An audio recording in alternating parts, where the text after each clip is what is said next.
So, magandang hapon sa inyong lahat. Ako ang inyong lingkod, Team Bahay Darnet. Ayan, so magbabalik ulit si Team Bahay Darnet, no? So, pasensya na kayo at hapon na rin ako nakapag-vlog ngayong linggo. Hindi rin po sana ako mag-vlog pero parang hinahanap-hanap talaga ng aking katawan ang mag-vlog tuwing linggo, no? At para may maipahatid ako ulit sa inyong impormasyon, ayan, lalong-lalo na sa sumusuporta sa aking YouTube channel. Ayan, at kung ikaw ay napa-connected sa aking YouTube channel, ay mag-subscribe ka na at hit the notification bell para updated ka lagi sa aking mga tutorial na ginagawa. Lalong-lalo na pagka may hinahanap kayong mga trouble sa inyong sasakyan, ay baka sakaling nandito na sa aking mga video. At kung hindi mo pa napapanood, ay panoorin mo na. Ayan, no? So, una sa lahat, Brother Bisgam, ayan, yung request mo na overhaul throttle, hindi ako nakapag-prepare ngayon kasi may pinuntahan kami ni Mami Nit. Ayan, so siningit ko lang itong isa kasi kanina nung nasa daan ako, mayroong ayaw umistart ang kanilang sasakyan. So baka mangyari sa inyo yon.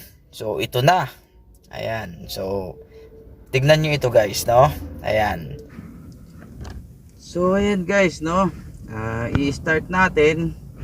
Tingnan nyo kung ano yung mangyayari. Ayan. Ayan. Ayan, ano kaya ang posibleng sira niyan guys, no?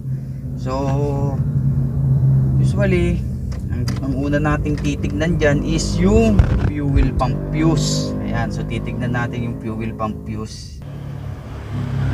Ayan, so dito muna tayo sa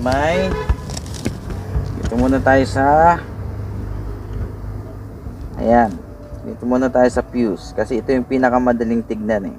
Ayan. So fuel pump fuse 1 2 3 4, ayun, 10 amperes, meter IG DC DC fuel pump. Ayan, so dito muna tayo sa fuel pump fuse. Check natin kung busted ba siya or hindi. So check natin guys. So yun nga guys, no, pang-apat siya. So 1 2 3 4. Ayan, so check natin kung umiilaw. Ayan, so check natin kung may ilaw, ha. Ay, ignition on pala. Ayan guys, no, so 1 2 3 4. So check natin kung umiilaw to fuel pump fuse. Umiilaw, kabila. Umiilaw. Ayan, so buo po yung fuel pump fuse natin, ngunit ayaw mag-start si Almera ko, pambihira. Ayan, so ang i-check din ulit natin is sa fuel pump. Ayan, so tara, punta tayo sa fuel pump. Ayan. So dito guys, pag inon nyo yung susi, dapat marinig nyo kung gumagana yung fuel pump, no? Kung hindi siya gumagana, ibig sabihin either sira yung fuel pump ninyo or sira yung wirings ninyo. Ayan, so dapat may marinig tayong ingay. So ilalagay ko muna dito para marinig ninyo. Ayan, so nandyan naman yung mic natin. So i-on off ko yung susi. Tignan natin kung may marinig tayo, no? Ayan.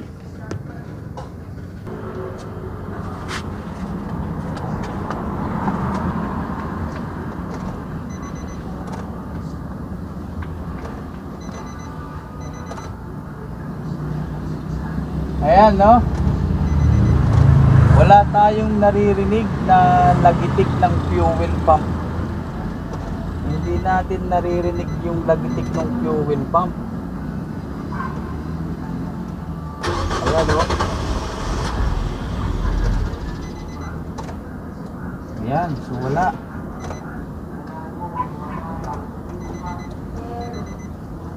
So,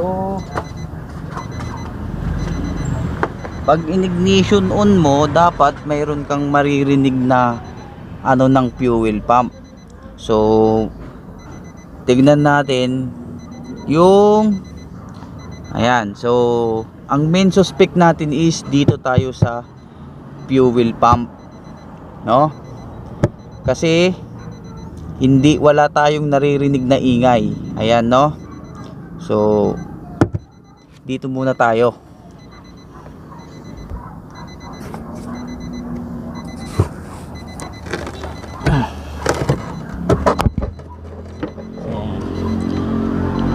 So, dahil wala tayong narinig, kasi dinisconnect ko talaga tong socket.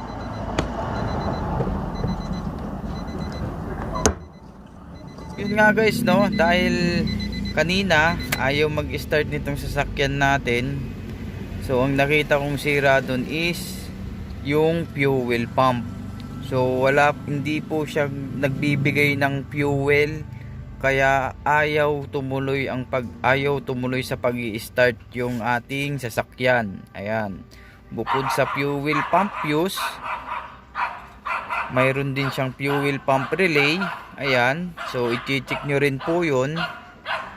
Yun ang maunang basic na gagawin natin bago tayo pumunta doon sa engine room para mag-check kung bakit ayaw mag-start yung ating sasakyan. Ayan. Number 1 na i-check natin, fuel pump fuse, fuel pump relay, at yun nga yung sa may fuel pump motor natin. Ayan. So ang sira ng sasakyan ko is yung fuel pump motor. So nung na-fix na natin, napalitan na ng bago, ito na siya. Ayan. So umandar na siya. Ayan, 'di ba? So hanggang doon na lang guys. Maraming salamat sa inyo. Muli, this is Team Bahay Darnet. Maraming salamat. Sana'y natulungan ko kayo. At huwag kalimutan mag-like and share my video. Thank you.